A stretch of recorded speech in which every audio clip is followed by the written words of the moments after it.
ప్రశాంత్ కిషోర్ బంకీపూర్ ఉప ఎన్నికల్లో 19,000 ఓట్ల మెజార్టీతో గెలిచారు ఆయన. ఇక్కడ బంకీపూర్కి ఉన్న స్పెషాలిటీ ఏంటంటే దశాబ్దాలుగా 35 ఏళ్ళగా దాదాపు 35 ఏళ్ళగా బీజేపీ ఇక్కడ ఓటమి అనేది లేదు.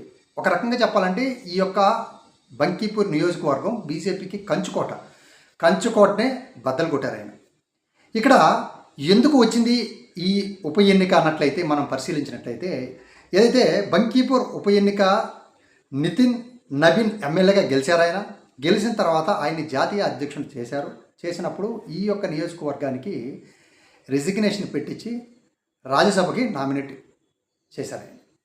తర్వాత ఇదే నియోజకవర్గంలోకి బీజేపీకి సంబంధించిన నీరజ్ కుమార్ని రంగంలోకి దింపారు. ఎవరైతే జనస్వరాజ్ పార్టీ స్థాపించినటువంటి ప్రశాంత్ కిషోర్ ఎన్నికల యువకర్త 238 సీట్లు కంటెస్ట్ చేశారు ఇంతకుముందు ఎలక్షన్స్లో. ఒక్క సీటు కూడా గెలవలేదు ఆయన. కొన్ని సీట్లు డజన్ల కొద్ది సీట్ల వరకే మార్జిన్ దగ్గర ప్రభావితం అయితే చూపించారు ఆయన. సింగిల్గా కంటెస్ట్ చేశారు. ఇక్కడ జంజీ ఉద్యమం ఒక తట్టు జరుగుతుంది, ఇక్కడ ఎలక్షన్ జరుగుతుంది. ఈ ఉద్యమం ఏం చేయదు. అయితే ఇక్కడ ఎటువంటి మతపరమైన క్యాస్ట్ ఈక్వేషన్స్ ఏవి కూడా ఇక్కడ జరగలేదు.